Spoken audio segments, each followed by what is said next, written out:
ಓಂ ನಮಃ ಶಿವಾಯ. ಓಂ ನಮಃ ಶಿವಾಯ. ಓಂ ನಮಃ ಶಿವಾಯ. ಯಾಕೆ ಮಕ್ಕಳೇ ಈ ನಡುಕತ್ತಲೆಯಲ್ಲಿ ನನ್ನನ್ನು ಹುಡಿಕೊಂಡು ಬಂದಿರುವಿರಿ? ಏನಾಯಿತು ನಿಮಗೆ? ಯಾಕೆ ಯಾಕೆ ಬಂದಿರುವಿರಿ?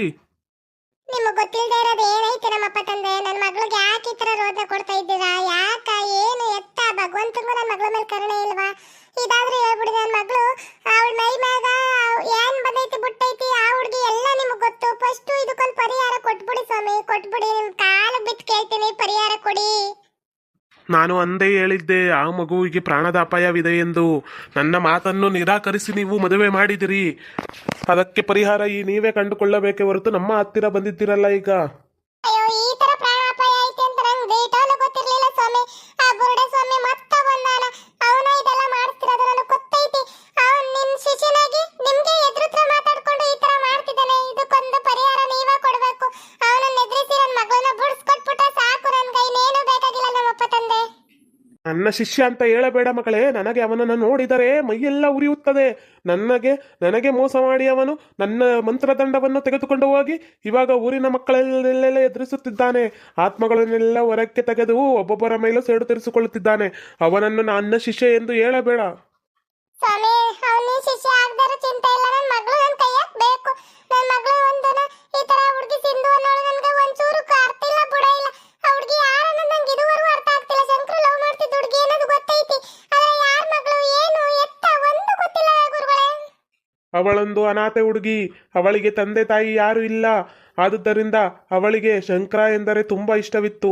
ಆದರೆ ಅವನು ಗಾಡಿಯಲ್ಲಿ ಕೂರಿಸಿಕೊಂಡು ಬರುವಾಗ ಆಕ್ಸಿಡೆಂಟ್ ಆಗಿ ಅವಳ ಪ್ರಾಣ ಹೋಗಿ ಆ ಪಕ್ಷಿ ಹಾರಿ ಹೋಗಿತು. ಆದ್ದರಿಂದ ಅವಳಿಗೆ ಅವನ ಮೇಲೆ ತುಂಬಾನೇ ಪ್ರೀತಿ ಇತ್ತು. ನನ್ನ ಹುಡುಗ ನನ್ನನ್ನು ಬಿಟ್ಟು ಬೇರೆ ಯಾರನ್ನು ಮದುವೆ ಆಗುವುದಿಲ್ಲ ಎಂದು ತುಂಬ ಆಸೆಗಳನ್ನು ಒತ್ತಿಕೊಂಡಿದ್ದಳು. ಅದನ್ನು ಜಯಮ್ಮ ಗುಂಡಕ್ಕನ ಹತ್ತಿರನು ಹೇಳಿದಳು. ಕೇಳಬೇಕಾದರೆ ನಿನ್ನ ಹಿಂದೆ ನಿಂತಿದ್ದಾಳಲ್ಲ ಆ ಯಮ್ಮನನ್ನೇ ಕೇಳಬೇಕಾದರೆ. ಅಲ್ಲ ಕನ್ಗೊಂಡಕ್ಕೆ ಈ ವಿಚಾರ ಎಲ್ಲ ನನಗೆ ಹೇಳ್ಬೇಕಿತ್ತು. ನನ್ನ ಮಗಳನ್ನ ಇಂಥ ಪರಿಸ್ಥಿತಿ ಅವಳಿಗೆ ಏನಾರ ಹೆಚ್ಚು ಕಮ್ಮಿ ಆದ್ರೆ ಏನ ಮಾಡೋದು ಹೇಳು, ನೀನು ಅರ್ಥ ಮಾಡ್ಕಾ. ನನ್ನ ಮಗಳಿಗೆ ಹಿಂಗ ಐತಿ, ನನ್ನ ಮಗಳ ಹಿಂಗ್ ಮದುವೆ ಮಾಡ್ಕೋಬಾರ್ದು ಅಂತ ಹೇಳೈತ ಹುಡುಗಿ ಅಂತ ಹೇಳ್ಬೇಕು ತಾನೆ. ನನ್ಗೇನ್ ಗೊತ್ತಿತ್ತು ಲಕ್ಷ್ಮಿ ಇವಳು ಈ ತರ ಕಾಡ್ತಾಳೆ ಅಂತೇಳಿ. ನಾವು ಫಸ್ಟ್ ಒಂದ್ಸರಿ ಶಾಸ್ತ್ರ ಸಂಪ್ರದಾಯ ಅಂದ್ಬಿಟ್ಟು ಬೇರೆ ಕಡೆ ಕೇಳಿದ್ದು. ಅವಾಗ ಹುಡುಗಿ ಆತ್ಮ ನೀವು ಹೊರಗಿಲ್ಲ, ಆ ಹುಡುಗಿ ಏನು ಸತ್ತ ಮೇಲೆ ಅವಳಿಗೆ ಮುಕ್ತಿ ಸಿಕ್ಕೈತೆ ಅಂತ ಅಂದಿದ್ರು. ಮತ್ತ ಕರ್ಸವನೆ ಅವನು ಬುರುಡೆ ಸ್ವಾಮಿ. ನಿಜವಾಗ್ಲೂ ಕೇಳಿವಿ, ಇವ್ರ ಹತ್ರನೇ ಕೇಳಿವಿ. ಕೇಳಬೇಕಾರೆ ಗಣೇಶ ಶಾಸ್ತ್ರಿ ಹತ್ರನೇ ಕೇಳಿವಿ. ಅವರೇ ಅಂದಿದ್ದು ನನಗೆ, ಇಲ್ಲ ಈ ತರ ಆತ್ಮಗೆ ಮುಕ್ತಿ ಸಿಕ್ಕೈತೆ ಅಂತ ಹೇಳಿದ್ರು. ಆದ್ರೆ ಆ ಬುರುಡೆ ಸ್ವಾಮಿ ಬಂದು ಎಲ್ಲ ಹಾಳು ಮಾಡ್ಕೊಂಡ್ಸವನು. ಇವಾಗ ನನ್ನ ಮಗಂಗ ಅವಳು ತುಂಬಾ ಇಷ್ಟಪಡ್ತಿದ್ ನಿಜ, ಇಲ್ಲ ಅಂತ ನಾನು ಒಪ್ಕೊಂತಿಲ್ಲ. ಆದ್ರೆ ನನ್ನ ಮಗ ಹಂಗೆ ಇರ್ಬೇಕೇನು ಮದುವೆ ಆಗ್ದಂಗೆ. ಆದ್ರೆ ಈ ಇಬ್ರು ಚೆನ್ನಾಗಿದ್ರಲ್ಲ, ಮದುವೆ ಆದ್ರೆ ಅನ್ಯವಾಗಿ ಇರ್ತಾರೆ ಅಂದ್ಬಿಟ್ಟು ಮದುವೆ ಮಾಡಿದ್ದಷ್ಟೇ ನಾನು. ಹೆದರಬೇಡಿ ಮಕ್ಕಳೇ. ನಿನ್ನ ಮಗಳು ನಿನ್ನ ಕೈ ಸೇರುವಳು, ನಿನ್ನ ಮಗ ನಿನ್ನ ಕೈ ಸೇರುವನು. ಯಾವುದೇ ಅಪಾಯವಾಗದಂತೆ ನಾನು ನೋಡಿಕೊಳ್ಳುವೆ. ನಾನು ಇರುವ ತನಕ ನಿಮಗೆ ಯಾವುದೇ ಭಯ ಬೇಡ. ನಡೆಯಿರಿ, ನಾನು ಬರುತ್ತೇನೆ ನಿಮ್ಮ ಮನೆಗಳಿಗೆ.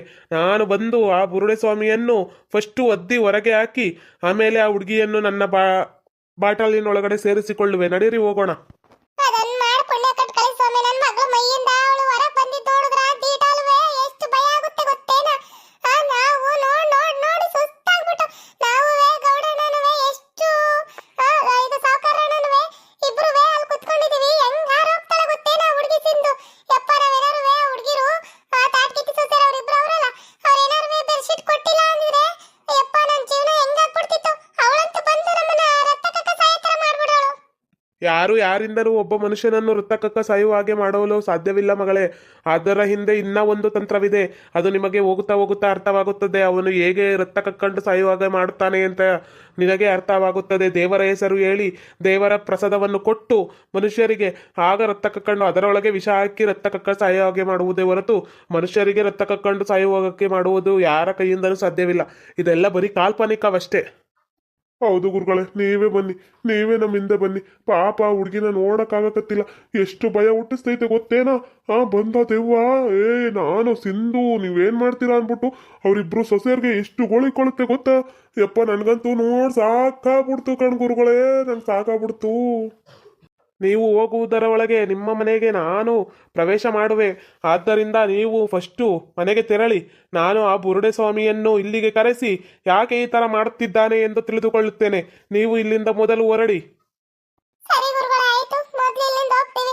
ನಾವು ಹೋಗೋದ್ರೊಳಗ ಬಂದ್ಬಿಡಿ, ನನ್ನ ಮಗಳನ್ನ ನನ್ ಕಳಿಸ್ಕೊಟ್ಬಿಡಿ. ನಂಗೆ ಅಷ್ಟೇ ಸಾಕು ಗುರುಗಳೇ. ನಿಮ್ಮನ್ನ ನಂಬಿದೀವಿ. ಏನೇ ಆದ್ರೂ ನಿಮ್ಮ ಹತ್ರ ಬಿಟ್ಟು ನಾವು ಯಾರ ಹತ್ರನೇ ಹೇಳ್ಕೊಳಕ್ಕಿಲ್ಲ. ನೀವು ನಮ್ಮನೆ ಕಾಪಾಡ್ತೀರಾ ಅಂತ ಅಷ್ಟು ನಂಬಿಕೆ ಇದೆ ಗುರುಗಳೇ. ನಿಮ್ಗೆ ದಮ್ಮಯ್ಯ ಅಂತೀನಿ ಗುರುಗಳೇ. ಪ್ಲೀಸ್ ಗುರುಗಳೇ, ಪ್ಲೀಸ್. ಚಿಂತಿಸಬೇಡ ಮಗಳೇ. ನೀನು ಹುಲಿಗೆಮ್ಮನನ್ನು ನೀನು ಎಷ್ಟು ನಂಬಿದ್ದೀಯಾ, ಕೊಟ್ಟನಳಿ ತಾಯಮ್ಮನನ್ನು ಎಷ್ಟು ನಂಬಿದ್ದೀಯಾ, ಆ ದೇವರು ನಿನ್ನನ್ನು ಯಾವುದೇ ಕಾರಣಕ್ಕೂ ಬಿಡುವುದಿಲ್ಲ. ಆ ದೇವರು ನಿನ್ನ ಪರವಾಗಿ ನಿಂತೇ ಇರುತ್ತಾರೆ.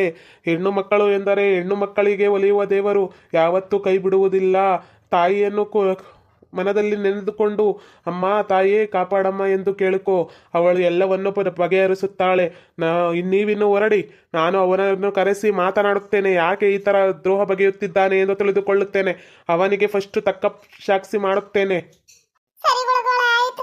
ನಾವಿನ್ನು ಹೊರಡ್ತೀವಿ. ನಮ್ಗ ನನ್ನ ಮಗಳನ್ನ ನೋಡಿದ್ರೆ ಭಯ ಆಗ್ತೈತಿ. ಅಲ್ಲಿಗೆ ಹೋಗೋಣ ಗುರುಗಳೇ, ಗುಂಡಕ್ಕಯ್ಯನ ಮನೆ ಹತ್ರನೇ. ಹ್ಞೂ ಮಕ್ಕಳೇ, ನೀವಿನ್ನೂ ತೆರಳಿ ಗುಂಡಕ್ಕನ ಮನೆ ಹತ್ರನೇ ಹೋಗಿರಿ. ನಾನು ಅಷ್ಟರಲ್ಲಿ ಬರುತ್ತೇನೆ. ಆ ಬುರುಡೆ ಸ್ವಾಮಿಗೆ ಸ್ವಲ್ಪ ತಕ್ಕ ಶಾಸ್ತಿ ಮಾಡುತ್ತೇನೆ. ಗುರುಗಳಿಗೆ ತಿರುಮಂತ್ರನ ಅವನದ್ದು. ಬರಲಿ, ಅವನಿಗೆ ಮಾಡುತ್ತೇನೆ. ಅವನ ಕೊಬ್ಬನ್ನೆಲ್ಲ ಇಳಿಸುತ್ತೇನೆ. ಹೋಗಿ ನೀವು. ನಡಿ ಗುಂಡಕ್ಕಯ್ಯ, ಫಸ್ಟ್ ಹೋಮಂತ. ನಾವು ಹೋಗೋದ್ರೊಳಗೆ ಬರ್ತಾರ ಬಾಡಾಪಟ್ನ. ನಡಿ ನಡಿ ಹೋಮಂತ. ನನ್ನ ಮಗಳು ನನ್ನ ಕೈಯಾಗ ಸಿಕ್ಕೋರೆ ಸಾಕು. ನಿನ್ ಮಗಂಗೂ ಏನ್ ಮಾಡ್ತಾಳ ಬಿಡ್ತಾಳ ಹುಡುಗಿ ಏನೋ ಹಂಗಾಗೈತಿ. ನಡೀರಿ ಫಸ್ಟ್ ಹೋಮ. ನಡಿ ಲಕ್ಷ್ಮಿ ಅಮ್ಮ, ಬೇಗ ಬೇಗ ಹೋಮಂತ ನಡೀರಿ. ನಾವು ಹೋಗೋದ್ರೊಳಗೆ ಬರ್ತೀನಿ ಅಂದವರೆಲ್ಲ ಬರ್ತಾರ. ಗುರುಗಳು ಮಾತು ಕೊಟ್ಟಂಗ ಬರ್ತಾರ. ನಡಿ ನಡಿ ಹೋಮಂತ ನಡಿ. ಯಾವ್ದಕ್ಕೂ ತಲೆ ಕೆಡ್ಸ್ಕೊಬಿಡ ತಂಗೆವಾ. ಕಷ್ಟ ಬಂದಾಗ ಪರಿಹಾರ ಅಂತ 100 ಇರ್ತಾವ. ಕಷ್ಟ ಕೊಟ್ಟು ಒಂದಿದ್ರ ಕಷ್ಟ 100 ಇದ್ರ ಪರಿಹಾರಕ್ಕ ಭಗವಂತ ಒಬ್ಬನಾರು ಬದ್ದ ಇರ್ತಾನ. ಯಾವ್ದಕ್ಕೆ ಯೋಚನೆ ಮಾಡ್ಬೇಡ. ನಡಿ. ಏನೂ ಆಗಕ್ಕಿಲ್ಲ. ನಡಿ ನಡಿ. ಏ ಬುರುಡೆ ಸ್ವಾಮಿ, ಬರುವೆಯ ನನ್ನ ಮುಂದೆ? ಇಲ್ಲ ನಾನೇ ಬರಲ್ಲ ನಿನ್ನ ಹತ್ತಿರ. ಬಾ ಎಂದು ಕೂಗದ್ದು ತಕ್ಕದ್ದು. ಬಾ ಬಾ ಬಾ, ನನ್ನ ಮುಂದೆ ಬಾ ನೀನು. ಯಾಕೆ ನನ್ನನ್ನು ಈ ಗಂಟಲಿನಲ್ಲಿ ಜೋರಾಗಿ ನನ್ನನ್ನು ಕೂಗುವೆ ಇಲ್ಲಿಗೆ? ಯಾಕೆ? ಓ ಕುನ್ನಿ, ನನ್ನ ಮುಂದೆಯೇ ನಿನ್ನ ದರ್ಪವನ್ನು ತೋರಿಸುವೆಯಾ? ನನ್ನ ಮಂತ್ರದಂಡವನ್ನು ನಿನ್ನ ಕೈಯಲ್ಲಿ ಹಿಡಿದುಕೊಂಡು ತಕ್ಷಣ ನಿನ್ನಗೆ ನೀನು ರಾಜ ಅಂದುಕೊಂಡು ಬಿಟ್ಟಿಯಾ? ಯಾವುದೇ ಕಾರಣಕ್ಕೂ ಅದು ಸಾಧ್ಯವಿಲ್ಲ. ಅಸಾಧ್ಯದ ಮಾತು ಅದು. ನಿನ್ನನ್ನೇ ಎದುರಿಸಿ ನಾನು ನಿನ್ನ ಮಂತ್ರದಂಡೆಯನ್ನು ಕಿತ್ತುಕೊಂಡಿದ್ದೇನೆ. ನನಗೆ ಆಗುವುದಿಲ್ಲವೇ? ನಿನ್ನನ್ನು ಹೇಗೆ ಸಂಹರಿಸುವೆ ನೋಡು ಈಗ. ನಿನ್ನಿಂದ ಅದು ಅಸಾಧ್ಯದ ಕೆಲಸ ಕಣೋ. ನಾನು ಕೊಟ್ಟಿರುವ ಮಂತ್ರದಂಡ ಅದು. ನನ್ನನ್ನೇ ಸಾಯಿಸುವುದಾ? ಇಲ್ಲವೋ ಕುನ್ನಿ, ನಿನ್ನ ಪ್ರಯತ್ನಕ್ಕೆ ಯಾವುದೇ ಫಲವಿಲ್ಲ. ನಾನು ಇದನ್ನು ಬೇಕಾದರೆ ಈಗಲೇ ಭಸ್ಮ ಮಾಡಬಹುದು.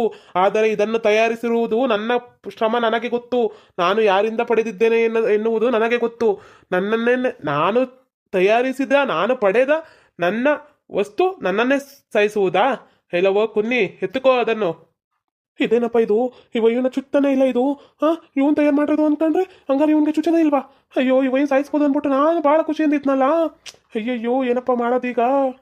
ಹೇ ಕುನ್ನಿ, ನೀನು ನನ್ನನ್ನು ಸಾಯಿಸುತ್ತೇನೆ ಎಂಬುದು ನಿನ್ನ ಸ್ವಾರ್ಥ. ಅದು ನಾನು ಮಹಾಶಿವನಿಂದ ಆಜ್ಞೆ ಪಡೆದು ಬಂದಿದ್ದೇನೆ.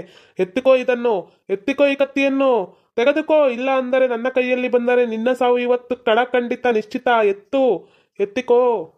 ನಿನ್ನನ್ನು ಸಾಯಿಸದೇ ಇರಬಹುದು, ಆದರೆ ಇದು ಎಲ್ಲ ಕೆಲಸಕ್ಕೂ ಆಗುತ್ತದೆ. ನೀನು ಇಷ್ಟಪಡುವ ಲಕ್ಷ್ಮಿ ಮನೆ, ಗುಂಡಕ್ಕನ ಮನೆ ಕುಡಿಸಿ ಗುಂಡಾಂತರ ಮಾಡಲಿಲ್ಲ ಅಂದರೆ ನನ್ನ ಹೆಸರು ಬುರುಡೆ ಸ್ವಾಮಿನೇ ಅಲ್ಲ. ನಿನ್ನ ಮಕ್ಕಳು ಎಂದು ಪೂಜಿಸುವೆ ಅಲ್ಲ ಅವರನ್ನು, ಪ್ರೀತಿಸುವೆ ಅಲ್ಲ ಅವರನ್ನು. ನಾನು ಅವರ ಮನೆಯನ್ನು ಉದ್ಧಾರ ಮಾಡಲು ನಾನು ಬಿಡುವುದಿಲ್ಲ. ಹಾಳು ಮಾಡೇ ಮಾಡುತ್ತೇನೆ. ಮೀಸೆ ತಿರುಗಿ ಹೇಳುವೆ, ಗರ್ವದಿಂದ ಹೇಳುವೆ. ನಾನು ನಿನ್ನ ಕೈಯಲ್ಲಿ ಏನು ಮಾಡಿಕೊಳ್ಳಲು ಆಗುವುದಿಲ್ಲ. ದುಷ್ಟಶಕ್ತಿಗಳಿಗೆ ಇಷ್ಟೊಂದು ಬೆಲೆ ಬೇಕಾದರೆ ದೈವಶಕ್ತಿಗೆ ಇನ್ಯಾವ ಬೆಲೆ ಇರಬೇಕು? ಒಪ್ಪಿಕೋ ನೀನೇ. ದೈವಶಕ್ತಿ ಯಾವಾಗಲೂ ಅವರ ಮನೆಯ ಕಾವಲಾಗಿ ಕೂತಿದ್ದಾಳೆ. ಅಮ್ಮ ತಾಯಂದಿರು, ಯಾವತ್ತೂ ನೀನು ಅವರ ಮನೆಯನ್ನು ಹಾಳು ಮಾಡಲು ಸಾಧ್ಯವಿಲ್ಲ. ಇದು ನಿನಗೆ ನಿಶ್ಚಿತ ಬುತ್ತಿ. ತಿಳಿದುಕೋ ಇದನ್ನು. ಕಟ್ಟಿಟ್ಟ ಬುತ್ತಿ. ತಿಳಿದುಕೋ. ಆ ಸರೋಜಮ್ಮಾಳ ಜೊತೆ ಸೇರಿದುಕೊಂಡು ನೀನು ಇಂಥ ಅಲ್ಲಕಟ್ಟ ಕೆಲಸ ಮಾಡುತ್ತಿರುವೆಯಾ? ಆ ಮುದುಕಿಗೆ ಇದೆ. ಆ ಮುದುಕಿಯನ್ನು ಏನು ಮಾಡಬೇಕೆಂದು ನನಗೆ ಗೊತ್ತಿದೆ. ಆ ಮುದುಕಿಗೆ ಫಸ್ಟ್ ತಕ್ಕ ಶಾಸ್ತಿ ಮಾಡುತ್ತೇನೆ, ಆಮೇಲೆ ನಿನಗೆ ಮಾಡುತ್ತೇನೆ. ಆ ದೆವ್ವವನ್ನು ಇವತ್ತು ಜೀವನ ಪರ್ಯಂತ ಈ ಭೂಮಿ ಮೇಲೆ ಇರಬಾರದು. ಆ ಥರ ಪರಿಸ್ಥಿತಿ ಕೊಡುತ್ತೇನೆ. ನಾನು ಮುಕ್ತಿ ಕೊಡಿಸಿದ್ದ ದೆವ್ವವನ್ನು ಮತ್ತೆ ಕರೆಸಿ ದ್ವೇಷ ಅನ್ನೋ ಜ್ವಾಲೆ ತುಂಬಿ ಅವರ ಮನೆಗೆ ಕಳಿಸಿರುವೆಯಾ? ಕುನ್ನಿ, ನಿನ್ನಂತೆಯವರು ಎಷ್ಟು ಜನನನ್ನು ನೋಡಿದ್ದೇನೆ. ನಿನ್ನ ಕೈಯಿಂದ ಏನು ಮಾಡಲಿಕ್ಕೆ ಆಗುವುದಿಲ್ಲ. ಲಕ್ಷ್ಮಕ್ಕನ ಗುಂಡಕ್ಕನ ಮನೆಯವರು ನನ್ನ ಮಕ್ಕಳಿದ್ದಂಗೆ. ನನ್ನ ಮಕ್ಕಳಿಗೆ ಹೆಚ್ಚು ಕಮ್ಮಿ ಆದರೆ ನಾನು ಬಿಡುವೆನೆ? ಇಲ್ಲವೋ ಕುನ್ನಿ, ನಿನ್ನಿಂದ ಏನು ಮಾಡಲು ಆಗುವುದಿಲ್ಲ. ಜಿದ್ದಿಗೆ ಜಿದ್ದಿ ಯುದ್ಧ ನೋಡೋಣ ನೀನ ಬಾ.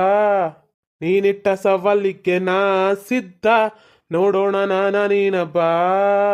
ಗುರುಗೆ ತಿರುವಂತ್ರವೇನೋ ಏ ಕುನ್ನಿ, ನಿನ್ನನ್ನು ಹೇಗೆ ಸಂಹರಿಸುವೆ ನೋಡು. ನಿನ್ನ ಪಾಪದ ಕೊಡ ತುಂಬಿದೆ, ಈಗಲೇ ನಿನ್ನನ್ನು ಸಂಹರಿಸುವೆ. ಕಾಯುತ್ತಿರು. ನಿನ್ನ ಕೊಡ ಇನ್ನೊಂದು ಸ್ವಲ್ಪ ತುಂಬಲು ಬಾಕಿ ಇದೆ. ತುಂಬಲಿ. ನಿನ್ನ ಸಂಹಾರ ನನ್ನ ಕೈಯಲ್ಲೇ. ನಿನ್ನನ್ನು ನಾನೇ ಸಾಯಿಸುವೆನು.